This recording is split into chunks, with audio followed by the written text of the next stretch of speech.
So I am delighted to be here with Shaan Kambli as we celebrate, Shaan, the end of your journey as a student on the BMus degree for performance and recording. And looking forward to talking to you today as part of UWL Arts Fest, all about your final project for your studies. Hello and welcome. How are you today? Wonderful, actually. Great to be here. Very excited for this conversation. Brilliant. Well, thanks so much for taking the time out to join us. So, I tell you what, why don't we start straight in on your project? And I'd love you to tell me a little bit about the background to how it all came together. Right. So Daydream and Delirium is is my final year project. It's two separate EPs that together comprise what I call the DreamState Project. And the music is was inspired by the idea of soundtrack music and accommodating everyday situations. So although I've had my roots in electronic music and pop since when I started back in high school, I think I've kind of graduated towards writing pop music to accommodate the situations that we live through, and that's the Dream State project. And these two EPs, my final year project, is the first in a long list of projects that I've got planned out, all pertaining to the soundtrack idea, and I'm calling it the soundtrack of life. Um, Daydream is about passion, spiritedness, and spontaneity. It's about a good feeling, essentially. And Delirium is the flip side of the human psyche, which deals with panic and disorientation. And one particular thing that, one particular line that very much inspired the album was pinching yourself and not waking up.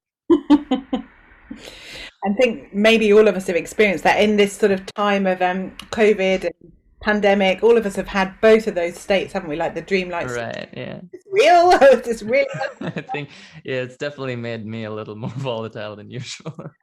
well. I think that's true for all of us, but maybe given us more inspiration for and you definitely in this project more inspiration for the creation that you've been able to put together. Definitely. Fantastic.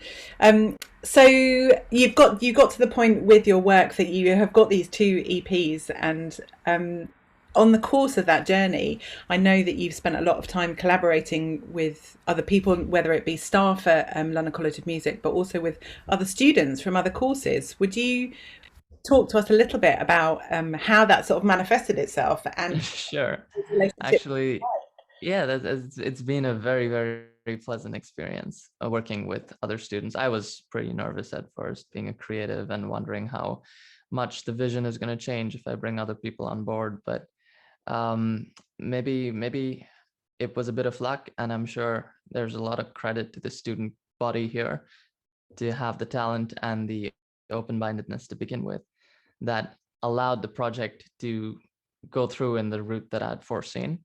I worked with the theater students, courtesy of Alex Lovelace, who got me in touch with them. And I took a few theater classes early on in the year, so I had a few conversations with them about it. So And some of we their put, classes as well in order to sort of prepare and sort of to see or to well, how come you were going to their classes? Talk to us a little bit about that. That's great. actually, I've had an interest in theater since I was in middle school.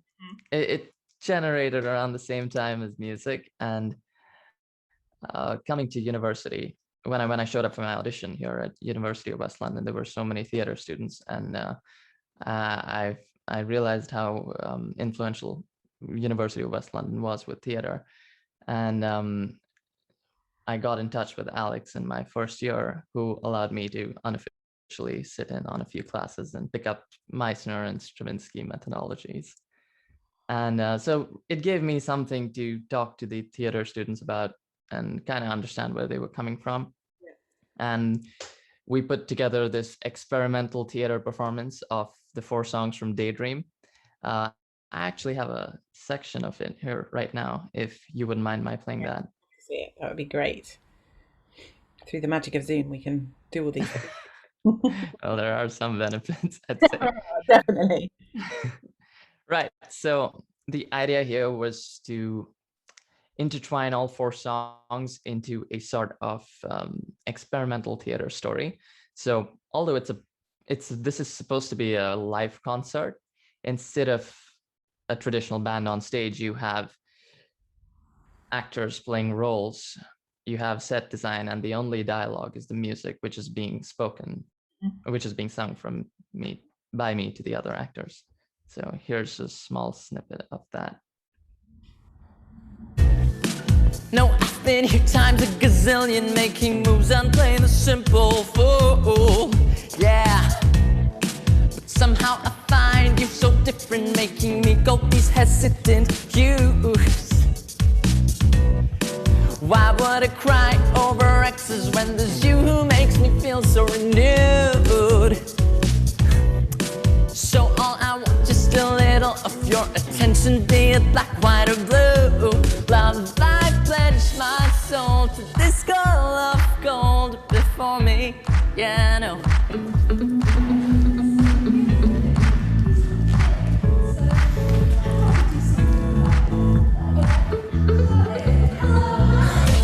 Look, you're Miss Wonder, you got me down on both my knees and helped me out with reasons for me to believe you're the one for me. Our story feels a dream and I don't want to.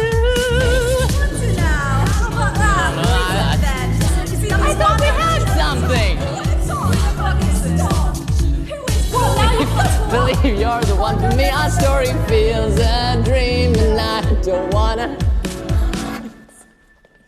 Right, so just to give a little context to that, the song was about chemical attraction. So what we put together was a 3-minute stage play for this song, where I tried to get the attention of Vicky, who was the first person to play a stranger on the street. And the moment she comes around, I see someone else and the whole cycle starts again. And the last part of the song is actually a pretty humorous end, when the ladies start talking amongst themselves and understand the reality of the situation, and then they all gang up on me. And Alice especially was very, very expressive. I was pretty scared in that last section there. But right. Way of performing your song. So as we were talking earlier, not just a case of sort of standing on the stage with the band behind you and delivering it, but actually having to interact with your actors whilst you're on stage trying to sing as well. So what were the challenges with that? Initially, this was conceptualized as a performance for Ealing Broadway. Ealing Broadway is the visual that inspired the whole album. It was this winter day, sunny winter day, but there were a lot of logistic issues with recording outside. So we decided to put it in more of a staged situation. The concept only came up because Liz Pipe really inspired me to think outside the box. One of I our remember my first session with her, and she played me a few of the final year students, like the batch senior to me. And Yeah. she said, look at the great work they've put out. You know, you have big shoes to fill, so as to say. And I thought to myself about how I could take this forward. And she said, find a medium that best suits your work, not that's most expected. That really resonated with me. And I did something that was pretty oddball for my own taste, but I think it represented the album accurately. Absolutely. Well, it definitely gets into the spirit of the album, and I know people are going to be able to explore the website that you've put together for it, which goes into the ideology behind it, and Right, just shown us. right. The website is actually my first. It's where I would want to direct listeners to, more than Spotify or YouTube, because it allows me to present my work in the light that I do want to. I could bring that up as well. I have it right here. I know you've not only put together the tracks, but you've branched out into a whole sort of like amazing creative aspect with these illustrations. Talk to us about the illustrations first of all. Right. So this is actually something I drew in my first year in university. I thought I'd pick up drawing, and I scribbled a few things and pinned them to my softboard, odd looking things. And then they just stayed there for 2 years. And this year, in my final year, when I was speaking with Misha, who was in charge of showcase studies. He was teaching us Photoshop, and he mentioned the Wacom tablets, and he said there's some pretty cool illustrations you can put together on that. And then I spoke to my father. He's a designer, so he didn't mind chipping in, thank goodness. And we got the tablet, and I started drawing out a little more definition on the facial structure that I had established 2 years ago. Mm-hmm. So yeah, all the illustrations are I've done myself, which was very exhausting, but I really enjoyed every second of it. Totally wonderful. And it even extends to a bit of merch, doesn't it? If you got, I remember you shared with me like the napkins and coffee cups.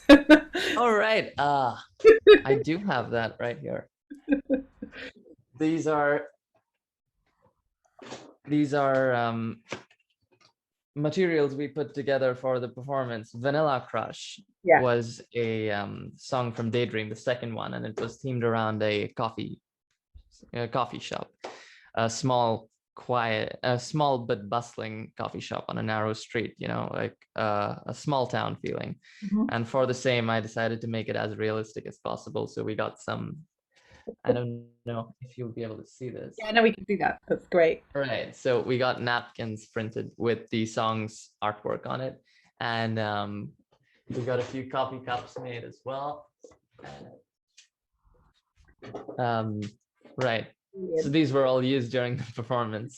Well, I think we can actually see on the screen now that one of your actors is picking up the coffee cups off the table on the website page. Right. Actually, there's a very funny story behind this. So what happened was I told the actors to like surprise me and each other. So there was a loose script.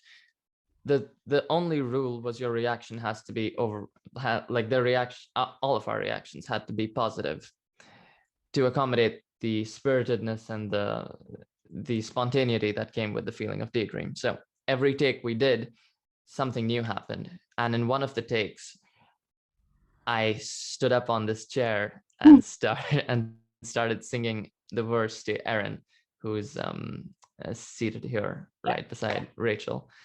And I did a little very oddball improvised dance on top of that chair. And then when I jumped off, the chair fell, and Rachel assumed such ownership of the coffee shop that she walked in with the cups. She's like, "You dropped my chair." And immediately I was still singing, but I looked at her, I got thrown off a bit. I put my hands up and I'm like, yeah. And then I actually left to pick up the chair. And this all happened very intuitively. I mean, I was really afraid. The whole sort of experience of putting together this like the theatrical performance of the EPs has been totally immersive, like down to the napkins and the coffee cups, and then actually apologizing for falling off the chair in her coffee shop. So I love it. It was actually like it wasn't any of my, for a second there I forgot we were in my production, and I actually thought I messed up. Brilliant. I love it. Well, definitely people can explore the website and also listen to the... Definitely, right. So these are a few more of the artworks I've created. Great. And then we go on to Delirium, which is the flip side of Daydream, which is dealing with panic and disorientation. This is a video I recorded with Victoria Munn. I call her Vicky. I think she prefers that. She's a saxophonist on the course here, and one of my closest friends. And this was filmed by none other than Andre Ocampo, who is again a very close friend of mine on the popular music and performance and recording course, right? This video starts with Vicky playing the role of a vindictive ex-girlfriend, and she tries to run me over with her car in the beginning of the video. It's fantastic to put this together. Brilliant. Well, I think people can definitely go and enjoy these at their leisure, but the I just love the animations and the illustrations. They're fabulous. So Shaan, you've talked. Should we come out of our screen share? Oh look, there you are. There's a nice picture. So we've talked a lot about the brilliant collaborations you've been able to have with students, not only from your course but from other courses. And I think, you know, that's one of the valuable things that you'll hopefully take with you, that these people you collaborate with will remain collaborators. Talk to us a little bit about your relationships with staff at LCM, and you know how they've supported you and given you sort of the opportunities that you've had. The staff has been absolutely wonderful, and I mean that from the bottom of my heart. Right from Liz Pipe inspiring my performance ideas, and Alex Lovelace guiding my ideology on performance. I feel like it extends past just the support, you know. There's a certain open-mindedness that the staff brings to the table, which makes it a lot more comfort inducing to introduce them to novel ideas, so as to say. So every time I've mentioned something, I get very, very understandable feedback, and I'm always pointed in the right direction. I studied music in India growing up, and then I did a little bit at Berkeley, and both of them were like great experiences. But I feel like London has helped me build a lot of trust in my intuition, especially what I went through in the first year with Alex's classes on theater. Yeah. Instead of a crafted approach to acting like, all right, so now you want to look sad, so slouch your shoulders, drop your head. It was none of that. And that's what I was kind of raised on, you know, getting it right. But what Meissner and Stravinsky were going for was more of an impulse-led approach. So you immerse yourself in the moment and you see what happens. And a lot of Daydream and Delirium, the compositions were impulsive, because I feel like if you overly sandpaper your ideas, it kind of loses the finesse to it, because there's something very, very beautiful about the jaggedness. Real life has its awkward moments. It's not streamlined and the dynamics aren't perfectly aligned. So as a soundtrack project and writing music to accommodate the flavors of life we experience, I feel it was very important for me to keep it as natural as possible, not overly polish everything out. Yeah, absolutely. And to feel that actually it's okay not to over polish it at times, and that's good, and that it doesn't have to be glossy and sparkling and shiny on every single moment that you can. Right, yeah, especially pop. I feel a lot of it is artists trying to portray themselves in a certain light. For example, breathiness is perceived as attractiveness, but we don't always feel attractive as humans. And Yeah. very often I feel loud and energetic. That's very different from quiet. You know, which is why Miss Wonder was practically me blurting out lines and stumbling over myself. It wasn't, in fact, I showed the artwork to my father. I'm just going to bring up that website again. Yeah. I showed the artwork to my father, and this one, Miss Wonder. Yeah. Right. I finished the sketch. I showed it to him, and he's like, "Shaan, it's really good, but don't you want to look a little more in control?" That was the most fantastic choice of words he could have come up with. And the fact is, no, I don't want to look suave or very, very cool or in control over here, because you want to be sometimes you just see someone you like and you're like daydreaming about the person, you know. It's a different flavor of life. Yeah. And it's about being honest and opening yourself up, I suppose, isn't it? Right. Especially as a soundtrack project, because although this is pop music, it's supposed to be something that people can listen to as they're living through something.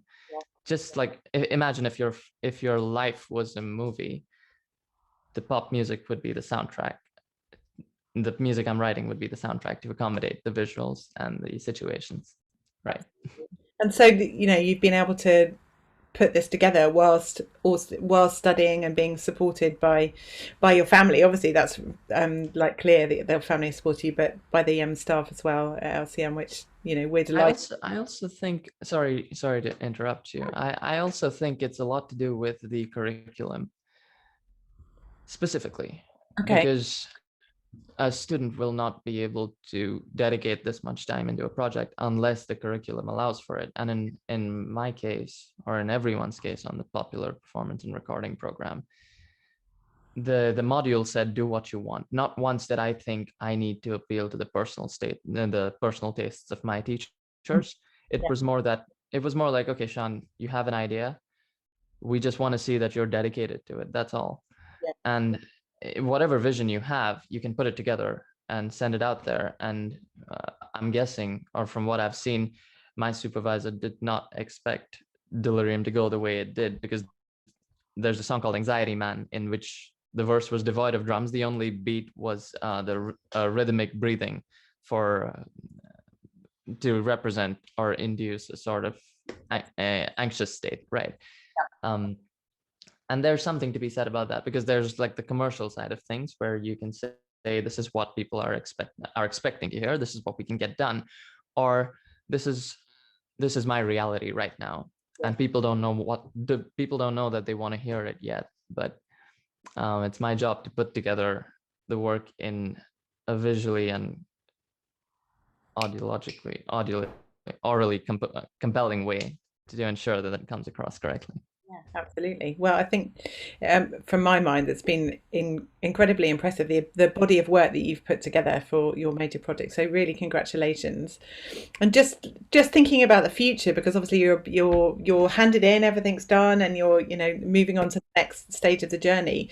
So what are your plans? What are you going to do?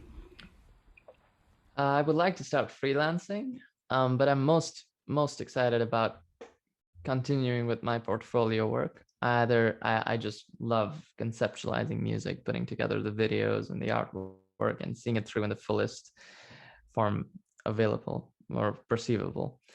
I've already begun work on the next compilation.